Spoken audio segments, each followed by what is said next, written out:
You ready? Good morning. Good morning, everyone, and welcome to the Atlantic Council.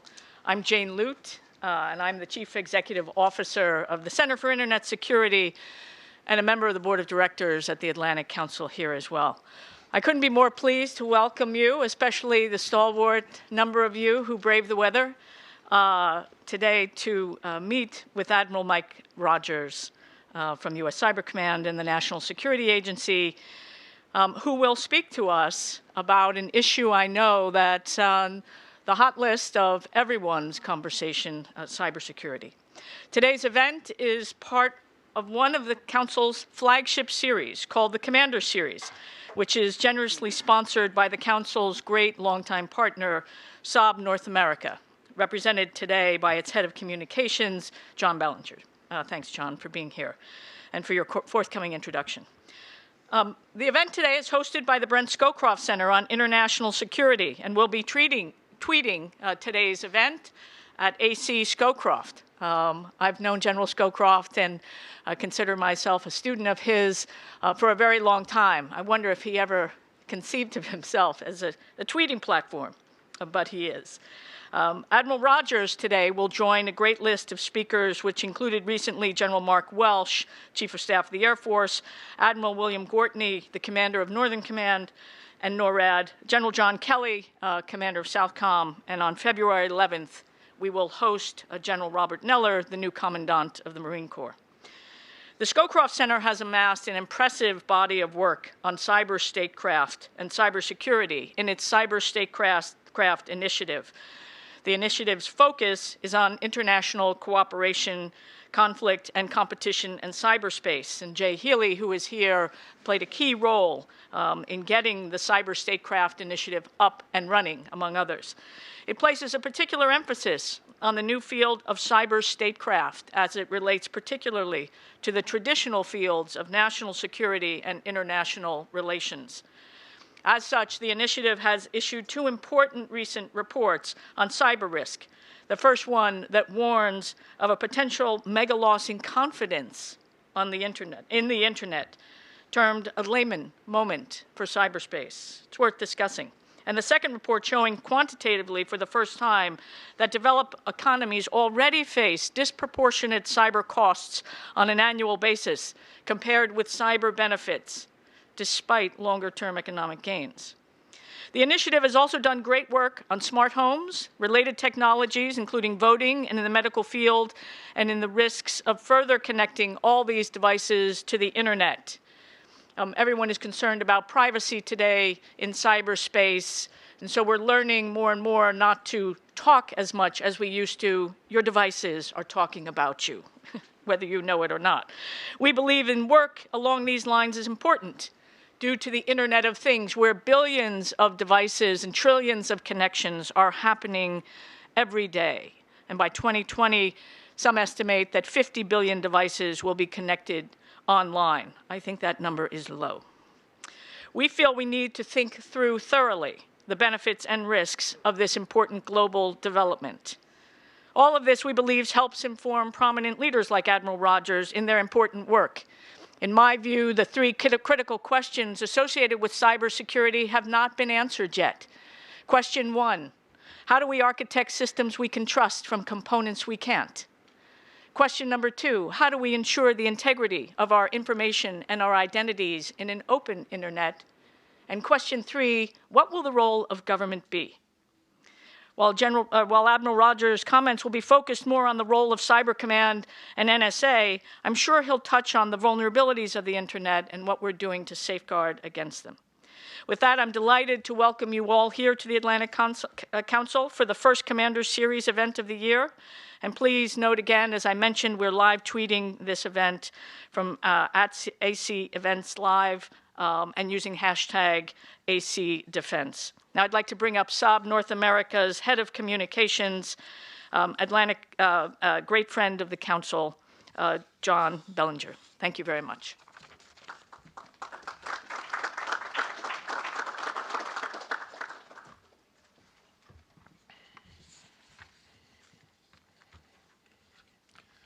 Morning, ladies and gentlemen. It's an honor to be here today to make this introduction. Again, my name is John Bellinger. I'm Head of Communications for Saab North America. Since the establishment of Saab in 1937, Saab has grown from a relatively small company building airplanes for the government of Sweden to a global provider of defense and security solutions. Here in the U.S., we've been active for more than 40 years, supplying the government and U.S. industry with valuable technology and products. During that time, we've also been actively promoting not only a close and robust U.S. and Swedish bilateral relationship, but also working to build strong transatlantic relationships between the U.S., Canada, and Europe in general. That's why our support of the Atlantic Council and our sponsorship of the Commander Series is so valuable and important to us. And therefore, we're very pleased to see so many of you here today and attending this meeting. And it's also a great honor to introduce our special guest today, Admiral Michael S. Rogers. Admiral Rogers assumed his present duties as Commander of the U.S. Cyber Command and Director of the National Security Agency in April 2014. Originally a surface warfare officer, he was later selected for redesignation to cryptology, which is now known as information warfare, in 1986. Since becoming a flag officer in 2007, Admiral Rogers served as the Director for Intelligence for both the Joint Chiefs of Staff and the U.S. Pacific Command. Most recently, he was Commander of the U.S. Fleet Cyber Command, the U.S. 10th Fleet. Admiral Rogers' joint service, both afloat and ashore, has been extensive, and prior to becoming a flag officer, he served at the U.S. Atlantic Command, Combined Joint Task Force 120 Operations Support Democracy in Haiti, and as a Joint Force Maritime Component Commander, Europe. He has also served in several additional key roles within the Joint Staff. Admiral Rogers is a distinguished graduate of the National War College and a graduate of highest distinction from the Naval War College. He is also an MIT Seminar 21 Fellow, Harvard Senior Executive in National Security alum, and he holds a Master of Science in National Security Strategy. These are just a few highlights from Admiral Michael S. Rogers' long career and distinguished service to the United States. Admiral, we're very grateful that you could join us today. And ladies and gentlemen, please join me in welcoming Admiral Michael S. Rogers to the stage. Good morning, thanks. Thank you, sir. So can you hear me all the way in the back? We're good? Thumbs up if you can hear me in the back. All right, thank you very much. So thank you very much for taking time from busy lives and rather demanding weather conditions today as we start the day in Washington, D.C. Who here had problems physically getting here today? Just curious. I have to admit, I was dealing with a broken pipe at 04:30 this morning out on the side of my house. So, well, I thank you very much for your willingness to spend some time talking about cyber and the challenges that it poses for all of us, because this is not an issue that is just relevant to the U.S. military, to the United States, all of us, in our personal lives, in our business lives, and whatever our particular specialty or career is, and whatever nation state or group that we support. It's a challenge that we're all going to have to deal with. And it is getting harder, not easier. So what I thought I would do is I'll give you about 10 minutes of focusing on my role as Commander of the United States Cyber Command and where I think our priorities are in 2016 and kind of the environment that I see right now. Then I'll sit down with Barry and we'll do a facilitated question and answer with him, and then we'll take questions on any topic from the audience. So as we start 2016 as the Commander of the United States Cyber Command, I remind people that defense remains our #1 priority. We've got to ensure that our networks and our systems within the Department of Defense are free from the presence of others, and that we can count on them when we're executing the broad missions across the Department of Defense. One of the things you're going to see us in the 2016 timeframe is I'm talking to the team about how we need to move beyond a focus on the network structure into how do we get into systems and platforms, because they have every bit as much level of vulnerability in many ways as our traditional backbone network structure. You know, we've tended historically to focus on the network more. That's going to be a big issue for us, and that'll deal working with the acquisition world. How do we buy systems? How do we create things from the ground up in a way in which cybersecurity is a fundamental aspect of their design, which was not necessarily the case. You look at 10, 20 years ago, which the reality is most of what we use in our department wasn't built in the last year. It was built 10, 20, 30 years ago. That's the nature of defense. We tend to have large, big-ticket capital items that take a long time to develop, and then we use them for a long time. So we use systems literally for decades. And so when much of what we use today was built, redundancy, resiliency, and defensibility from a cyber perspective were just not core design characteristics. And so we've got to see how we're going to deal with that, how we're going to overcome that challenge. That is not unique to the Department of Defense. I see that same challenge every day in the corporate sector and the rest of the government as we're trying to figure out. So we've got this huge capital investment in the form of this network structure that we all use. Much of it a little older, not necessarily built with the requirements of today and tomorrow in mind. How are we going to deal with that? 2016 will also be a big year from us because it's an inflection point for us. What do I mean by that? We have now been in existence as an organization for a little over 5 years. The first part of that life was largely spent on starting to generate capacity and capability in the form of the Cyber Mission Force. It's about 6,200 dedicated cyber high-end professionals, if you will, organized into a series of teams and aligned against 3 specific missions: defending our department's networks, being prepared if we're directed to respond outside our department to incidents of significant cyber consequence within the private sector. So if the private sector turns to the government for assistance, the Department of Defense, when directed, is prepared to support the Department of Homeland Security and the FBI in their primary roles in responding to those challenges, and we'll be part of that broader government team. And the third area for us is using that cyber mission force of 6,200 people to generate the spectrum of capabilities from the defensive to the offensive, to ensure that our operational commanders and our policymakers in our nation have a wide range of options to apply. And so we spent the beginning of our life really starting to generate that capability, that capacity. And in 2016, as I tell our team, you can tell we're at the tipping point now. The capacity and capability is starting to come online. You look at some of the things we've done on the defensive side. You look at some of the things that we're doing, looking in terms of a broader spectrum of capability. And the hard work of the last few years is really starting to pay off in some really tangible capabilities that you will see us start to apply in a broader and broader way. That's a positive for the department. I believe it's a positive for the nation. It's happening through a lot of hard work. So I'm very grateful to the men and women of U.S. Cyber Command and our subordinate organizations, as well as the broader DoD and government that we partner with. Because one of my takeaways after approximately 2 years in the job is this is all about partnerships. There is no one single group. There is no one single nation. There is no one single segment, private sector, DoD, broader government. There is no one single entity that has all the answers here. There's no one single entity that has the capacity to deal with all of this. I mean, this is a challenge that will require us to work together in collaborative and innovative ways, in ways that traditionally, I'll speak only for myself as a uniform, I find it energizing. I find myself dealing with a whole lot of partners outside the DoD who don't dress like I do, don't think necessarily like I do. I find that invigorating. Because the ability to bring capability together in a broad perspective will generate better outcomes for us. And I spend a lot of my time right now focused on how do we generate those better outcomes. Likewise, you will see partnerships for us. Another focus area in 2016 is moving just beyond a U.S. focus. So increasingly, you will see us dealing with key allies and friends around the world about how do we work together on this cyber journey, because this is not unique to the United States. Most nations around the world are investing in some form of cyber capability, from the defensive to the offensive. Many nations around the world are creating cyber command-like structures. Every nation has their own approach. They each have to do what makes sense for them. But one of our focus areas in 2016 will be building on this power of partnerships, not just within the U.S., not just outside the government within the U.S., but how do we do it in a more international way? And that international dynamic, particularly as we get into ideas about norms of behavior, deterrence, becomes really critical. Because we are not going to do a U.S.-only approach to how we're going to address these challenges in cyber. It is much broader than that.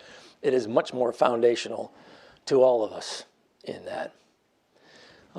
Lastly, a lot of our focus in 2016 will be spent on, and I was talking to Jane Lute about this earlier, coincidentally. She and I are both of the mind, I I call it, hey, the majority of cyber is about the basic building blocks. And I watch a lot of organizations that don't necessarily want to spend a lot of time on the basic building blocks. You'll hear us in DoD, we sometimes use the slang cyber hygiene. One of the things that we're working on broadly across our department is how do we create a culture where cyber hygiene and cybersecurity is every bit as foundational to you as an individual is the idea that if we gave you a weapon, you must ensure that that weapon is appropriately treated, appropriately used, always secured. That is pounded into our culture. You get a weapon, you are issued a weapon in DoD, you make sure that it is used appropriately, always protected, never used indiscriminately, and it is only applied under a specific set of circumstances, and you have constant responsibility for the security of that weapon that we've issued you. And you don't ever forget that. We need to do the exact same thing in the cyber realm. How do we create a culture of hygiene and personal responsibility? Because if we can deal with what I call the basic hygiene, the basic building block, that probably takes away 80% of the challenges that we got to deal with from a defensive standpoint. And that lets us then focus on the things that really matter, that are either really difficult to deal with, or they potentially offer us really high return, as opposed to when you feel many times like you're chasing your tail, just dealing with the basics. And we have got to get beyond just dealing with basics. And I would argue that isn't unique to the DoD. I see this in the government, I see this in the private sector. We're all trying to deal with the same challenges. With that, I'll just segue, Barry, because I think the greater value will be in us interacting, and then I look forward to your questions as well. You guys seem awful quiet today. Well, it's a very somber crowd. I'll help wake them up. We'll crowdsource a few questions here. Well, thanks, Admiral Rogers, for coming, and thanks everyone for fighting the weather. Although those of you from New England must think this is a little bit of a silly exercise.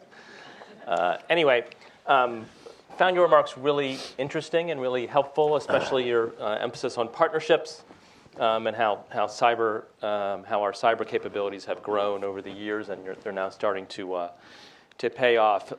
Jane mentioned Jay Healy, who led the Council's Cyber Statecraft Initiative and really amassed an impressive body of work over the years on a number of major substantive issues. He likes to say, and so this is my first question, he likes to say that we've been talking about a digital Pearl Harbor almost since the original Pearl Harbor, yet it's never come. And no one has ever died from a cyber attack, at least not yet.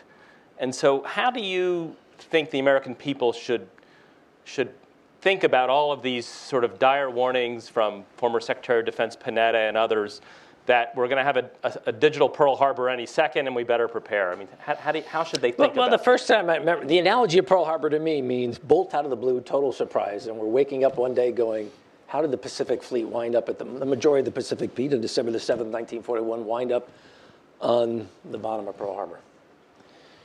In the world we've been living in now, I don't think any of us are surprised by the activity that we're seeing. So the idea that this would be something totally unexpected and out of the blue, that's the analogy I get. And I think to myself, that's not the environment I see. The challenge, I think, for us is we are still, in some ways, and I could well be wrong, just Mike Rogers' opinion, we are becoming increasingly numb to this activity in some ways. It has just become so recurring, such a drumbeat. And for many of us, it has to date been more of an inconvenience than had significant impact. So someone hacks your credit card. Someone gets into your emails. You change your password. You talk to your service provider. You call the bank. You get a new card. None of us are held financially responsible for any of the losses as a result of the hacking. So the impact for many of us, and I'm not trying to minimize that, but has not been significant. So every time we come to a major event, let's take Sony, let's take OPM, I often think to myself, so is this the one that tips things? Clearly we're not there yet, but what I remind people is if you look at the trends, if you look at the activity, for example, that we see within critical infrastructure in the United States, power and other things, you see nation states, individuals, and actors within those systems. To date, We have not seen on any significant scale a desire to take that access and employ it as a way to bring the system down.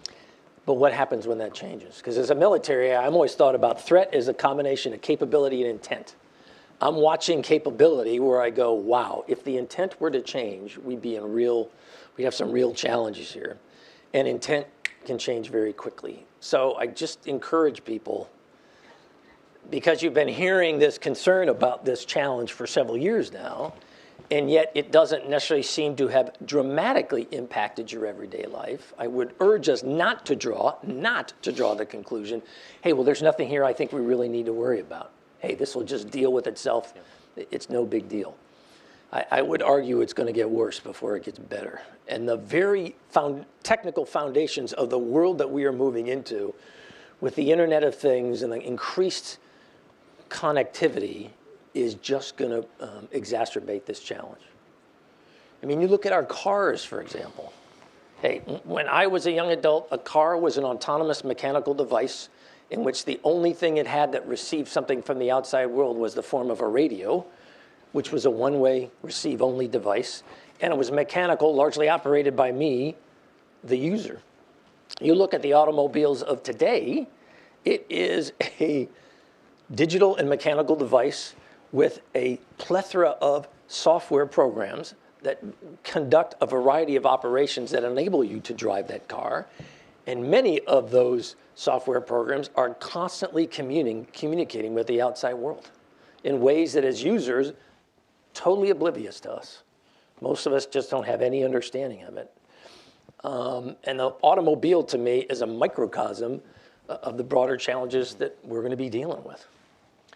You raised so many great issues in that set of remarks. I did want to address the Internet of Things. That's code for I talk too long. No, not at all. No, this is great. That's code for too long. It's code for you really piqued my interest on like 6 different issues, but I'll hit one of them.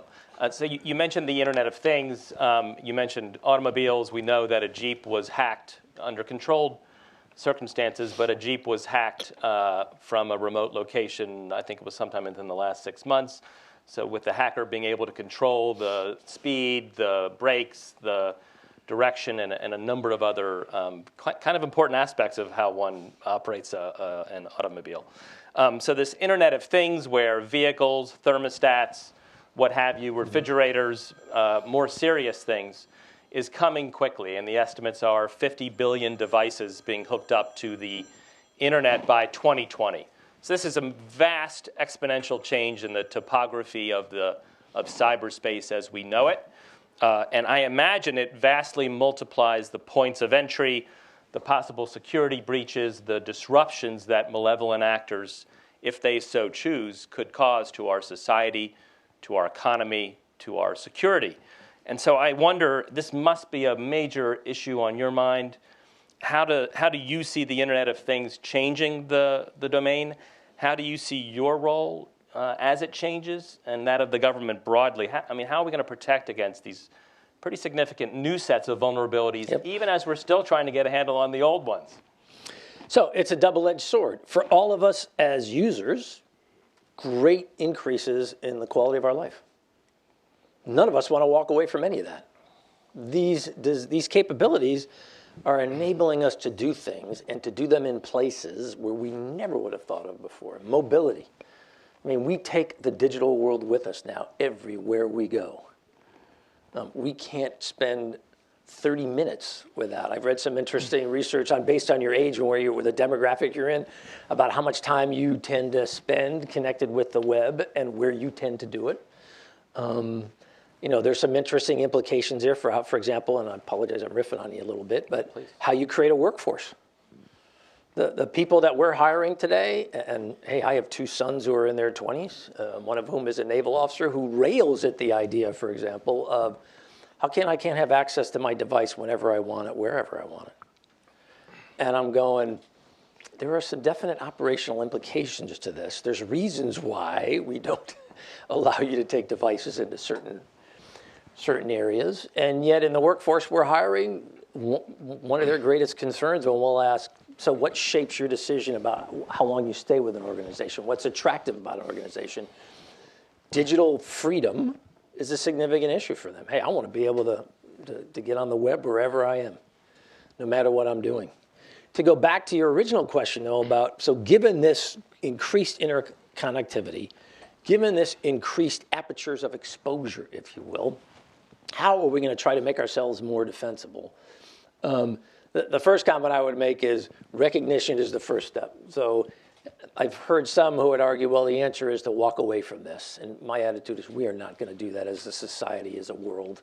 That's just not going to happen. That's not realistic. So we've got to come up with a solution set that is built around the idea that this Internet of Things and the broad ideas that it represents are something foundational to our future.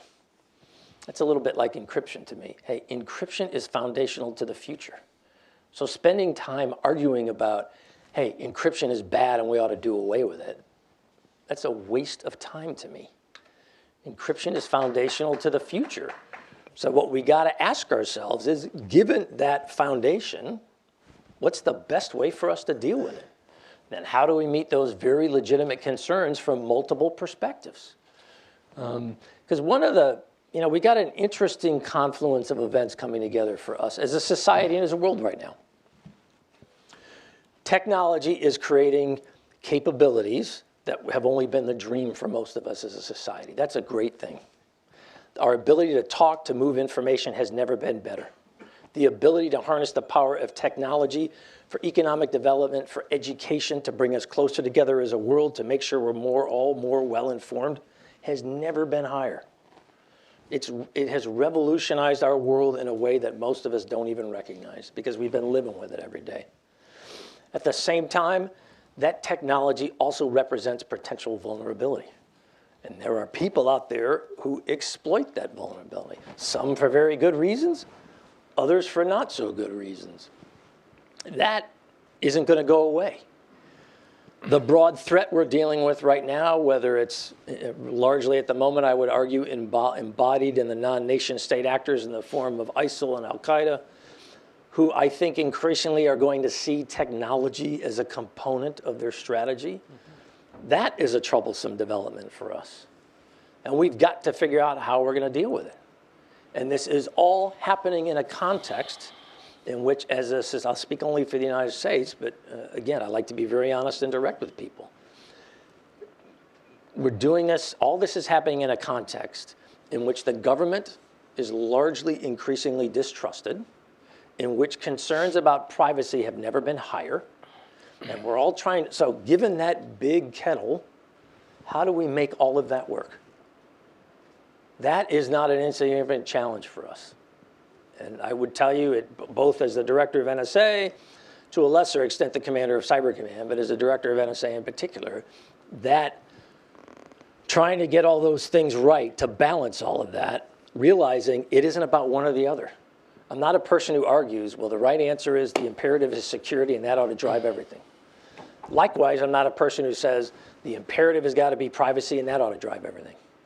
We've got to meet these two imperatives, and we got to figure out, given this technologically based world we increasingly find ourselves in and the vulnerabilities that it represents, as well as the great benefits, given this increasing set of actors we're seeing out there, many of whom want to use technology as just one tool in their desire to fundamentally tear apart much of the structures that many of us in the world view as positives, we've got some challenging times ahead of us, folks. And I say we, because this is not just a military or national security phenomenon. It is so much broader than that. Well, Admiral, thank you. And you once again pointed me to another question, and I think it's the hard one, and you sort of referenced it. I mean, it's certainly no secret that NSA has lost a lot of trust over the last few years. And so you're really operating at a trust deficit, not just with the citizens of the United States, but that's very important, but also with our European allies in particular. I feel this when I talk to my colleagues in Europe, in particular in Europe, because of the things that have come out, but also with others worldwide. And so how do you, this must be an enormous responsibility for you that I know you take very seriously. How do you think about this? How do you go about in your daily work trying to repair this trust deficit, which is so critical to the compact that you have with this country, and which I am completely certain that you personally and professionally are trying very hard to defend and to work through. How do you just think about this really daunting? So the first thing I do is I focus on our workforce, and I remind our workforce of a few foundational tenets. Number one, we obey the rule of law. We obey the rule of law. We don't ever violate the law in executing the missions of the National Security Agency. Number two, we acknowledge that we have amazing technology, but at its heart, we're a group of motivated men and women trying to help defend the nation as well as our allies and friends around the world. And the most motivated individuals will sometimes make mistakes. And when we make a mistake, we stand up and we acknowledge that we made the mistake. We don't hide. We stand up, we notify our congressional oversight, we notify justice, we notify the court. If we make a mistake, we stand up and we acknowledge it. Thirdly, we differentiate between what is a mistake and what is a choice. A mistake is, I didn't know, I wasn't aware. And normally when I see things, I'll ask, did we appropriately train the individual? Did we clearly articulate our expectations? Is the technical solution we put in place, was it flawed? Was it failing to work? Because that does happen at times. We'll build something, we'll think it's working fine, and we'll find, ooh, it's not working exactly as we had designed it, so we got to tweak it. Those are all mistakes. A choice is when you knowingly disregard the training we give you, when you knowingly disregard or attempt to bypass the security and the standards that we have put in place to ensure that the information that we collect is appropriately protected.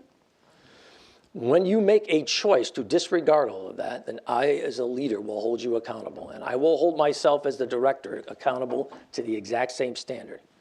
There ain't one standard for our junior most employee and the 4-star who's the director. There's one approach to doing business, guys, and we're all held accountable to the same standard. And lastly, I remind the workforce, we are accountable to the citizens of the nation we defend. Don't ever forget that. We're here to defend our fellow citizens, but we're accountable to them and how we do that. So what I remind the workforce is, you do those 4 things, and we're going to be fine. I then, as the director, as I'm looking outside, I spend a good deal of time trying to reach out. So I do things like this. I spend a lot of time out in the valley in the private sector, trying to be very direct and sitting down to my tech counterparts about, hey, how do we keep moving forward? Because that power of partnerships, it can't be just NSA and the government working by themselves. I need to harness the power and the knowledge of the private sector into how we move forward and deal with these challenges. And then again, what I remind everyone is, when it's all said and done, tell me we haven't violated the law. And I always remind people, we don't violate the law. And when the law changes, so go back to Section 215 of the Patriot Act and the call data records, the USA Freedom Act, which was passed over the summer, which went into effect, we implemented on the 29th of November, so we're 3 months into that. Law changed, fundamentally changed the way we did the call data record piece. Hey guys, we comply with the law, we change with it, and we help drive that change. So, and we were partners in the congressional journey, working with others so how do we move forward? How do we ensure access to information, but we do it in a way that helps to engender increased confidence in the public that we're defending? And not just our public, but our allies and friends around the world. Thank you very much. Let me ask a couple more questions, and then I'll start looking for the hands shooting up after that. Another sort of really important issue that I'm not sure has gotten enough attention, although it got a couple of years ago, was Stuxnet, and General Michael Hayden, who was one of your predecessors. I know that guy. We do too.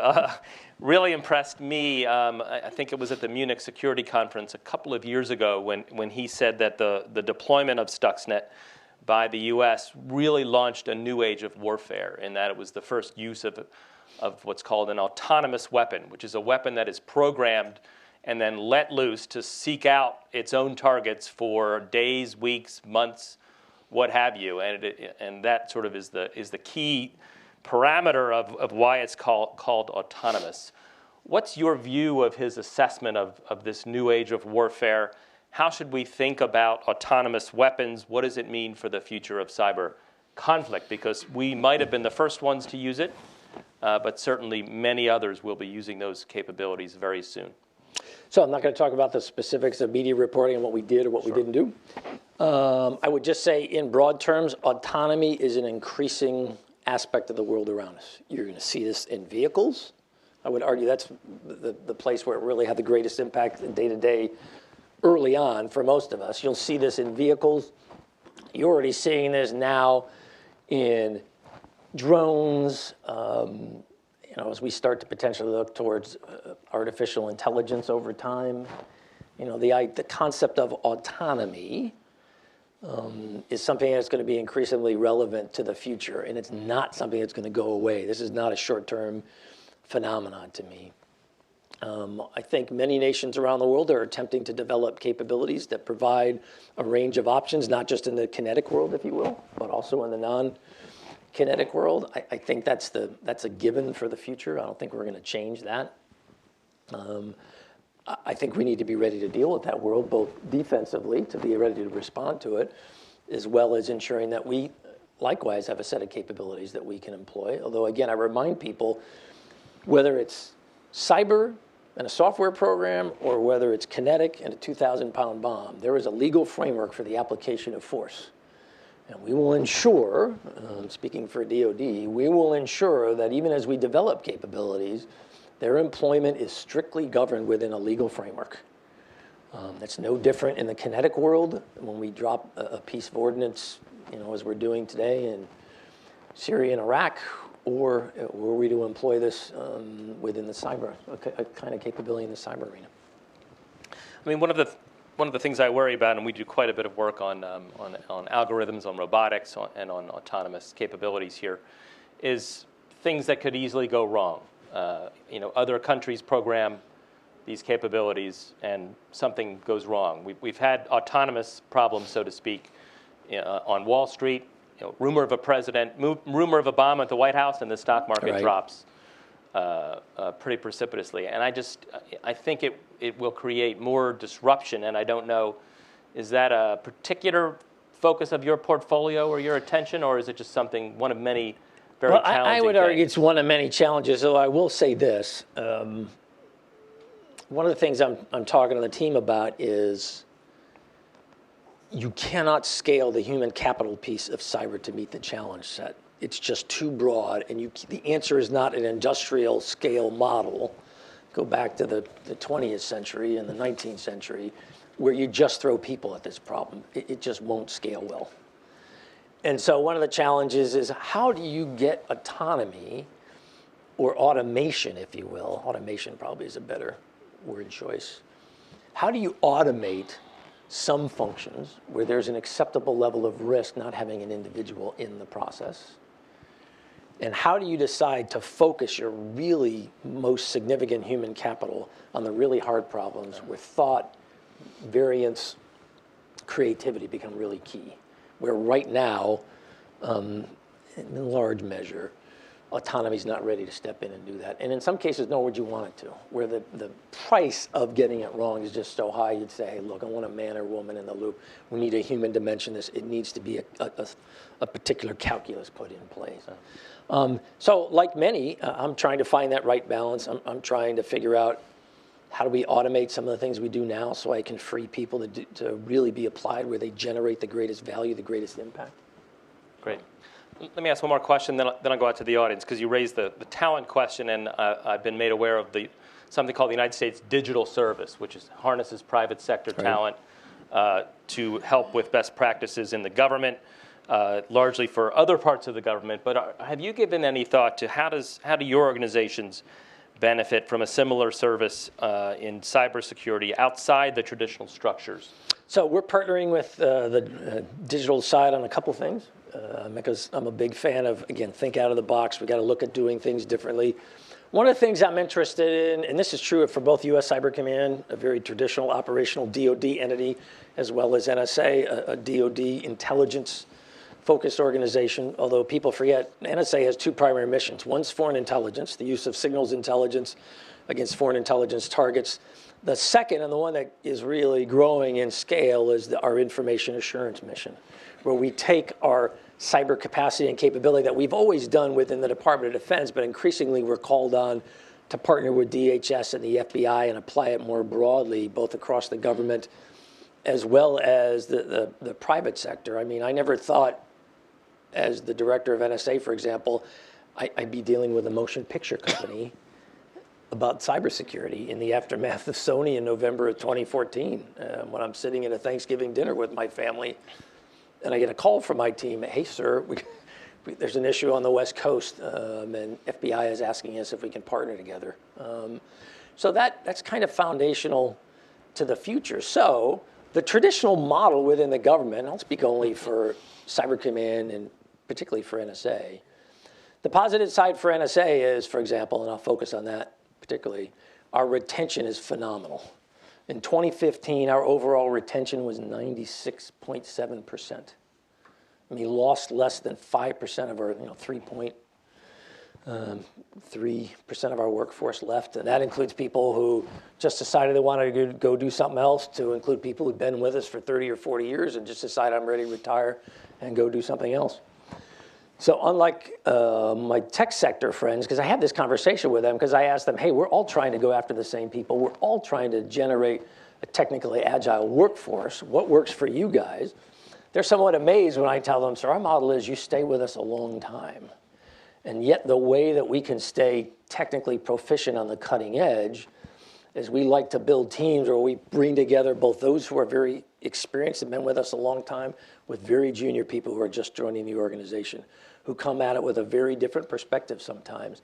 And so it's our ability to create that team across the spectrum. That's the sweet spot for us. And yet, I find myself going, because it's funny, when we were reviewing the 2015 figures, my team was very excited, hey, 3.7% attrition, that is phenomenal. And I said, well, could I offer you an alternative viewpoint? At a 3.7% attrition rate, to recapitalize this workforce is going to take us over 30 years.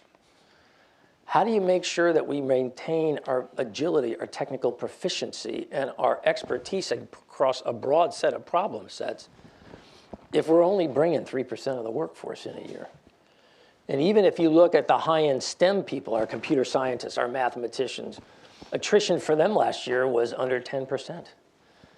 Something that many of my teammates in the private sector look at me and go, how do you retain people like that? And I'm going, well, they love the mission, they love the ethos, they love the culture, and they believe in what they're doing, not uncommon to the private sector. And they're willing to do it at a lower wage than they could be making on the outside. So I'm trying to create this idea of how can we create relationships where I can take parts of our workforce and they go out and work in the private sector for a while and then they come back?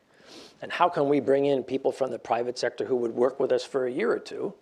It also goes back to your previous question about that trust piece. One of the things I think that has hurt us in this trust thing is, number one, the nature of intelligence in our mission. We just don't, for good reason, we don't talk much about the particulars, because even as people who with very legitimate concerns, law-abiding citizens are listening to what I say, ISIL and a whole lot of other groups are listening to what I say and what others are saying. And so we're always mindful of that in a public forum.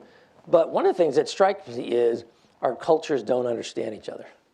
When I ask my workforce, tell me how you would describe your counterparts in the tech sector, I'll generally often get, well, they're all about money. When I ask my tech sector teammates, their workforce, because I'll often say, hey, can I just go down to the floor and talk to some of your guys?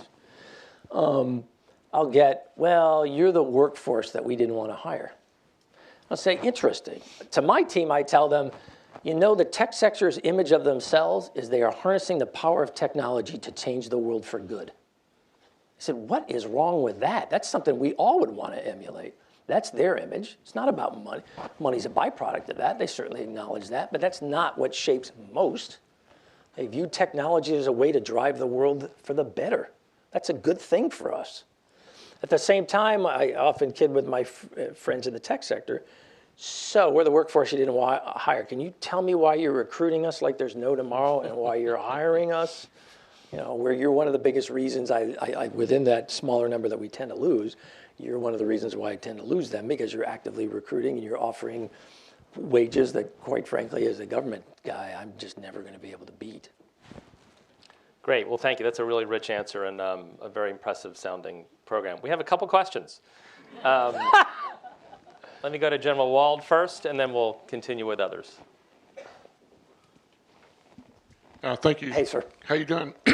To the extent you can you talk a little bit about ROE development? And it seems to me, again, ignorant on this, which most people are, but there's kind of a national defense, the right of self-defense that you can apply.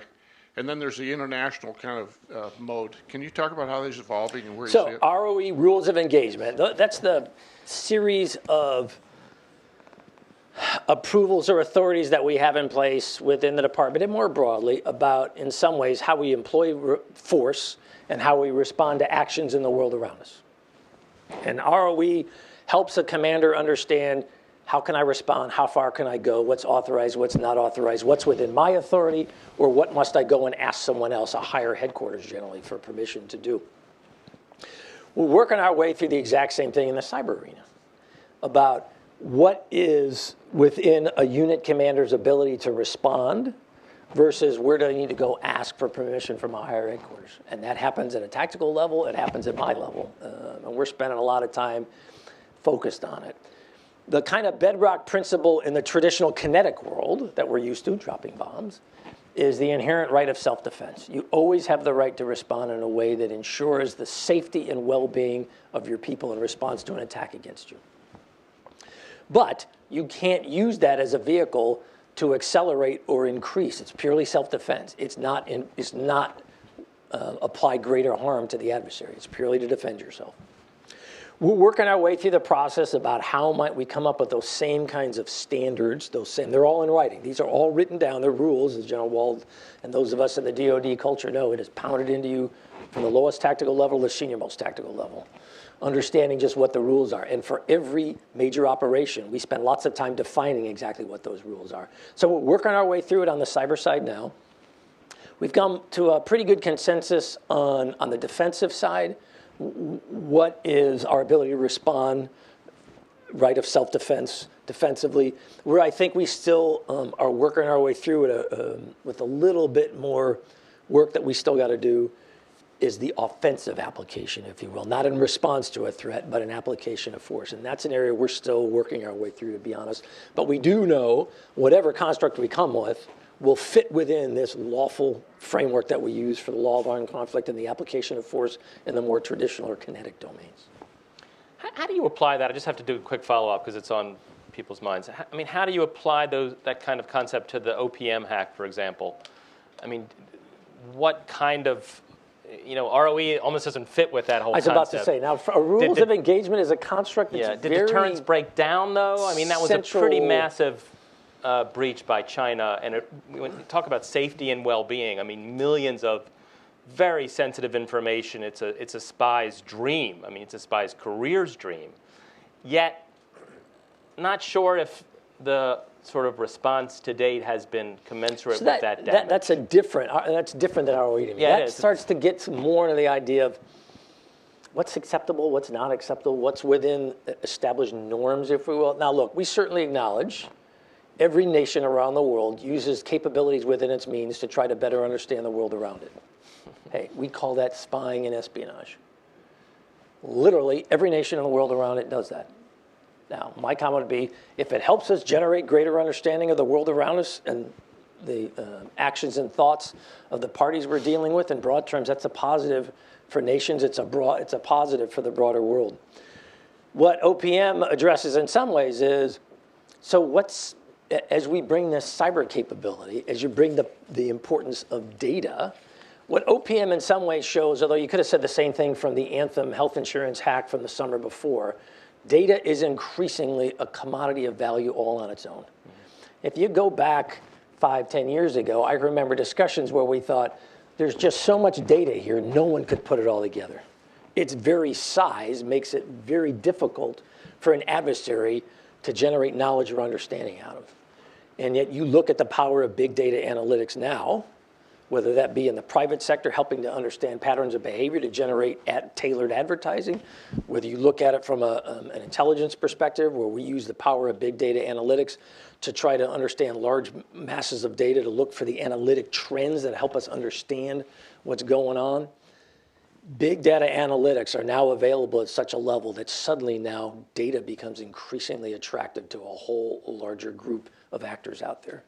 And so what you saw at OPM, my comment would be, you're going to see a whole lot more of. And so in DoD, for example, we're asking ourselves, what are our large data concentrations? Where are they? Are they appropriately protected? Do we need to step back and ask ourselves in the world we're living in now, as opposed to the world we lived in when we created some of them? Do we need to look at things a little differently? Do we need to prioritize differently? Those are not going to be easy questions, and those aren't solutions that we're going to do in a short period of time, but we're working our way through that as a direct result of all this. Okay, in the past, when spies exceeded their proper boundaries, we kicked them out of the country. Something similar might be thought of for the OPM hack. Yes, lady right here in the third row. Sir, you talked about cyber as a domain, and First, ma'am, can you tell me your I'm name? sorry, Colonel Yeah. Nora Marcos. I'm a signal officer in the Army. Hey, Colonel, I'm how a you doing CSA today? senior fellow. You said technology is a component of strategy. There's a new domain out there. When we realized the air was a domain, we built the Air Force. Are we going to build a cyber force?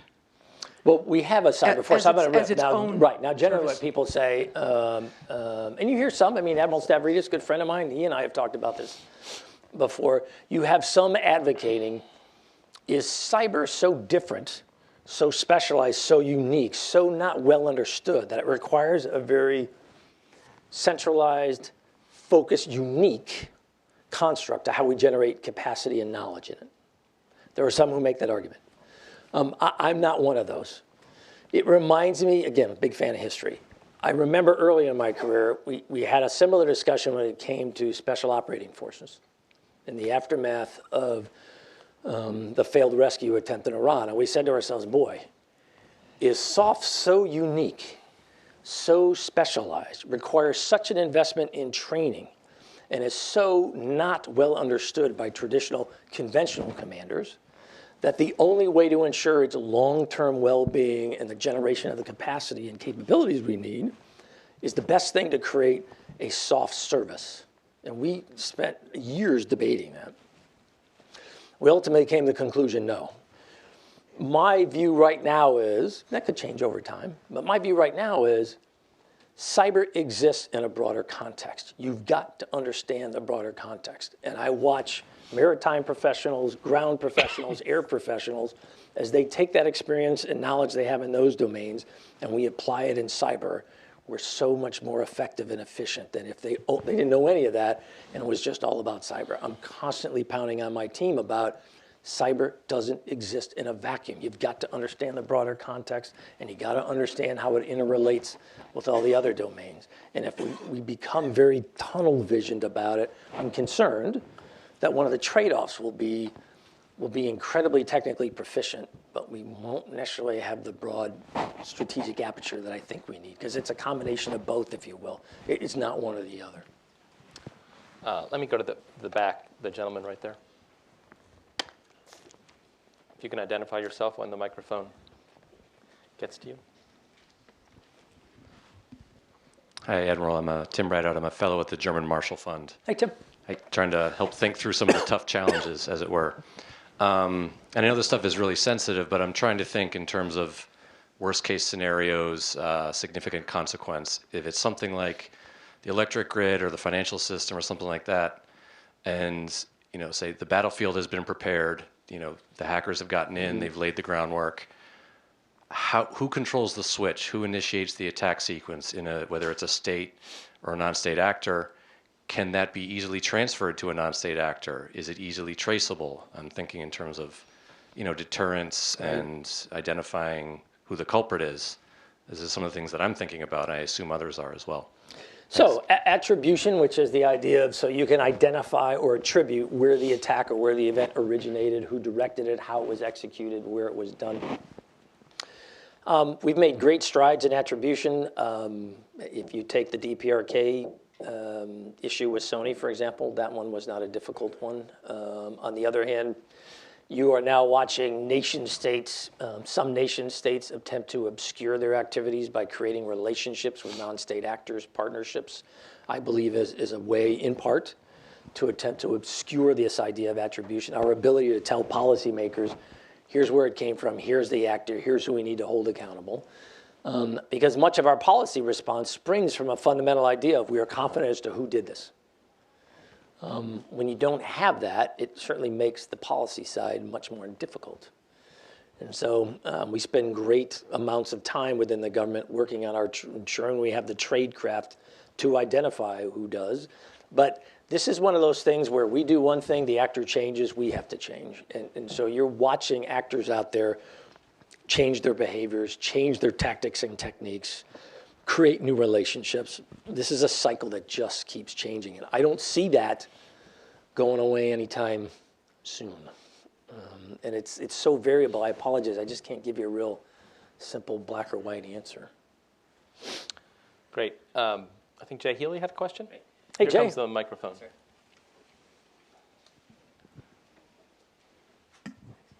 Hi, sir. Jay Healy from the Atlantic Council. Question on, you said that the way that you know that NSA, and I think involved in that Cyber Command, can regain trust is by, and you talked, working with the workforce and following the laws, and you stressed that compliance with the laws many times. But the U.S. has found itself several times following the laws generally, but being in a place that it didn't necessarily want to be. I mean, Curtis LeMay in Strategic Air Command, I mean, we followed the law specifically, but through personality and a way of seeing the world, we ended up in a very muscular place that probably helped a lot of ways in national security, but maybe not as others. Vietnam generally followed the law, but over years and years, we ended up in a place that maybe wasn't in the long-term national security. So how do you in this place make sure that, and when you're advising the president, Congress, and others, of course you're following the law, but how do you know that we're going in that right direction, even if everything that you're doing is lawful? Right. And I think, this came up certainly in backdoor encryption. It could also come up in use of autonomous weapons. Certainly they can be used lawfully and usefully, but do they necessarily lead to better national security outcomes? How do you struggle with that? So it's one of the reasons why we're part of the broader dialogue about, so given that, again, go back to my comment about, remember, we're accountable to citizens of the nation we defend, and don't ever forget the broader context in which we operate. I'm not a moron military guy who sits there and says, well, as long as it's in the law, we can do anything. Because that gets to be a question of could, can, or should. Do we have the authority to do something, and should we do something? And I constantly have that discussion with the team. It's one of the reasons why we're part of that broader dialogue about, so how can we meet the need, if you will, to generate insight, but how can we do it in a way that helps engender greater confidence within the society we defend? So I don't sit there and say, hey, that's not my job. What I sit there and try to say is, hey, I'm glad to give you a perspective. I'm glad to try to share with you some ideas about ways I think we can do that. It was part of NSA's discourse with partnering with others as we were trying to figure out how we're going to address the call data records piece. Is there a way we can come up with a different structure? We were part of that dialogue as I told the team, hey, look, it's about how do we harness our abilities to continue to generate the insights that the nation needs and is counting on. But at the same time, guys, how do we do it in a way that helps engender greater confidence? And you can't pretend that that doesn't exist. So how do we do it? So that's one reason why we're part of this process. And my comment to the team is, and I just had this conversation out on the West Coast a few weeks ago, harness the power of our innovation, harness the power of our intellect and our knowledge. Don't just sit there and hide behind a wall and say, hey, well, that ain't my job. We got to be part of the solution. So harness the power of our thought to figure out how we can help get there. We take a couple at a time. Harlan Ullman, and then this gentleman. Right there. Admiral, I'm Harlan Ullman from the Atlantic Council. Hey, sir. I'd like to ask you a rather broader question. Could you describe briefly how you think the U.S. government is organized in toto to deal with cyber, ranging from DHS to Justice to the Fed, research and development, so forth and so on, and what you think the strengths and, more importantly, what you think the current weaknesses are, and how likely are we going to be able to repair And those you'd like your weaknesses? answer in 30 seconds or less. That's it. So broadly, the Department of Homeland Security has overall responsibility for the defense of the .gov domain and the application of U.S. government capacity to help defend and support the private sector when it comes to cybersecurity. FBI has the overall lead within the U.S. government for the law enforcement aspects of this. Because remember, much of this falls into the framework of crime. NSA, our role is we provide our technical capability and the capacity, the size that we have to partner with DHS and the FBI in providing capability and expertise.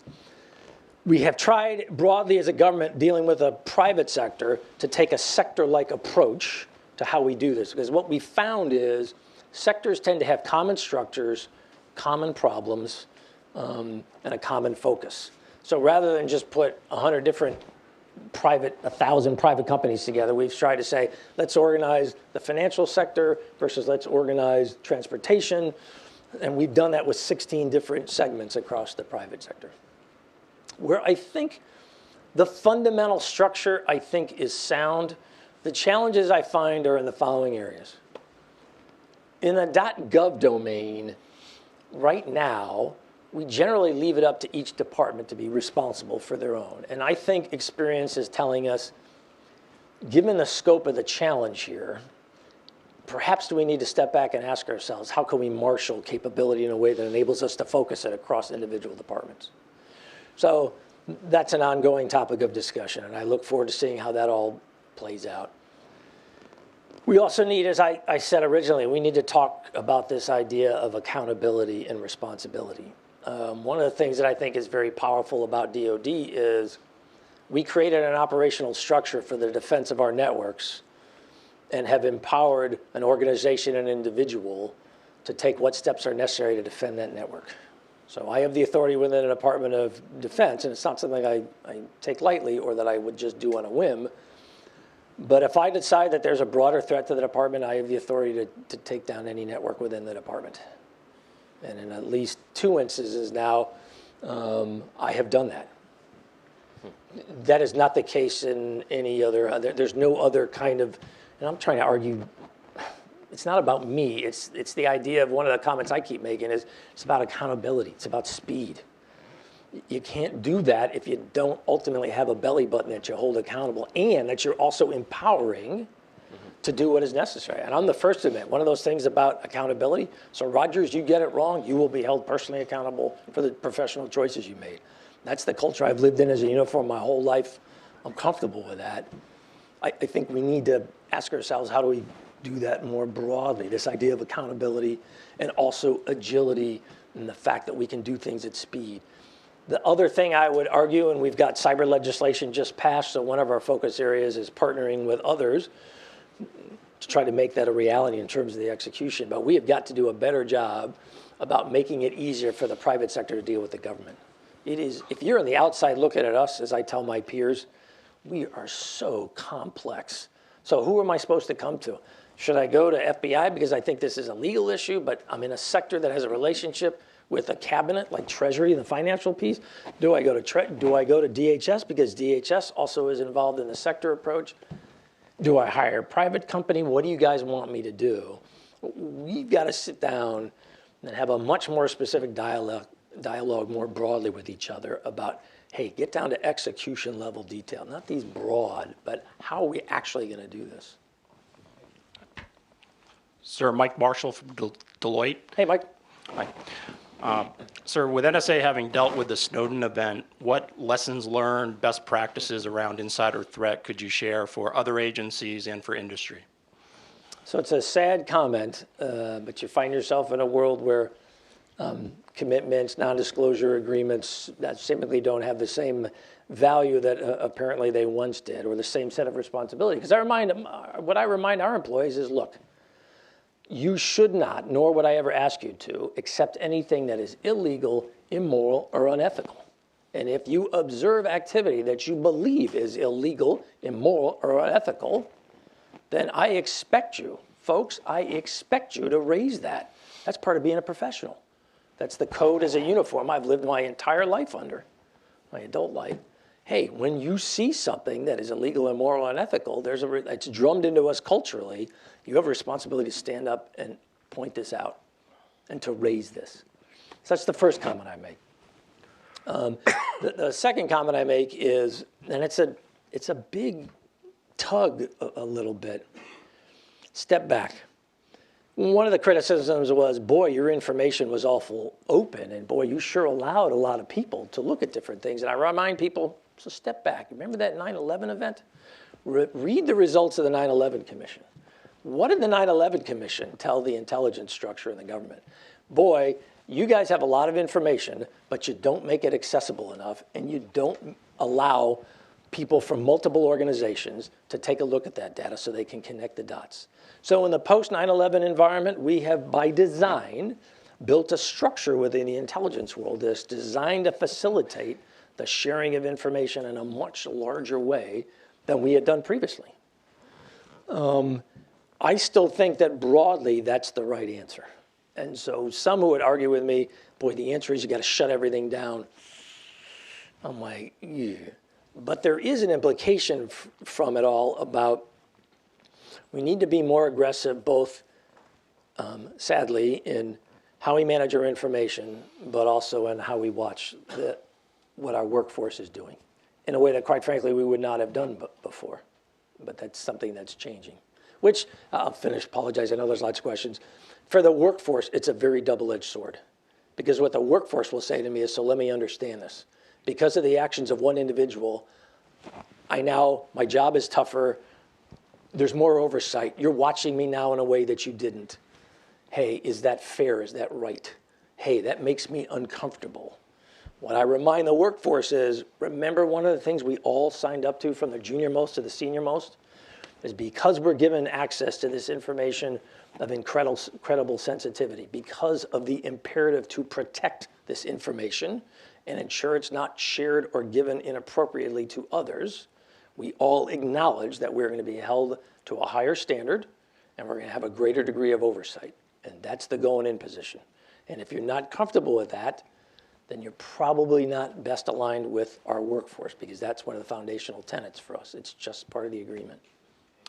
We can take two 30-second questions. The lady in the back, Carrie Lynn, if you can take the microphone here, and then the gentleman here in the front will be second. 30 seconds, please.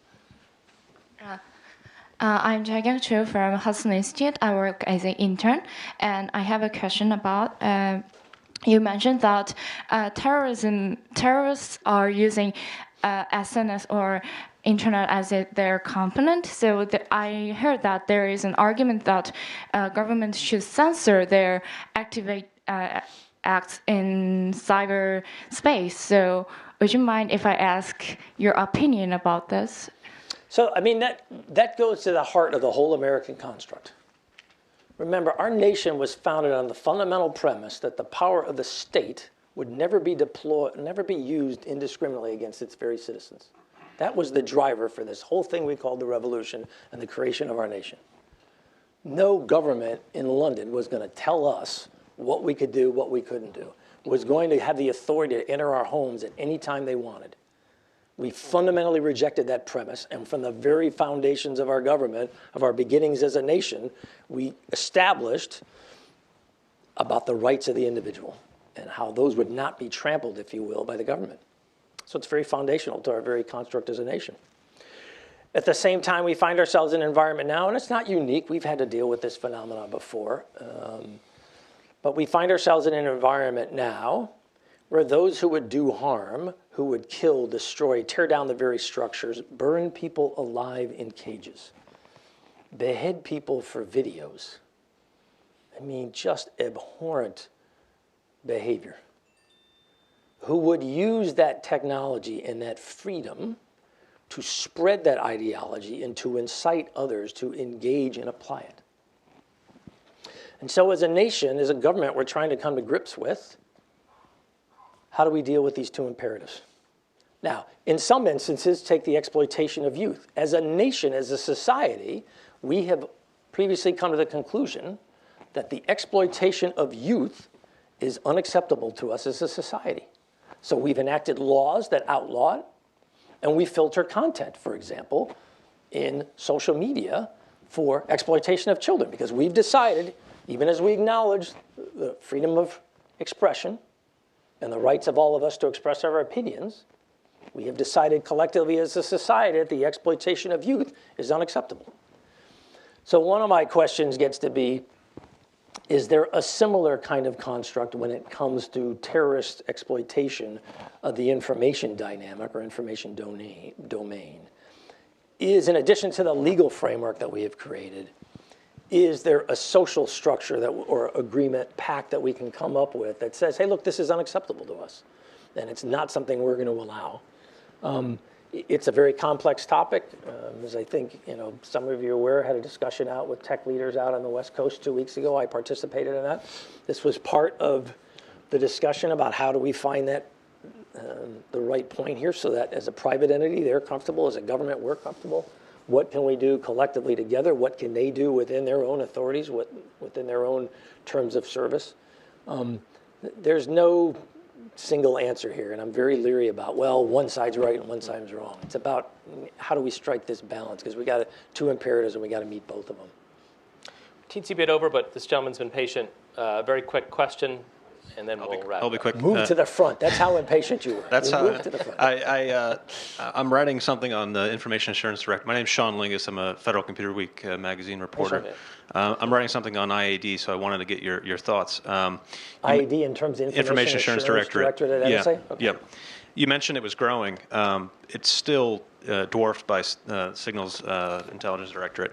I'm wondering how satisfied you are with the cooperation between the two arms. If the guys at IAD are doing a good job of, when they detect vulnerabilities, passing them on to the SIGINT Directorate for possible exploitation, one thing, and then how are you recruiting with IAD? It seems to be more of a traditional organization. Perhaps folks who have been there longer than people at the SIGINT Directorate.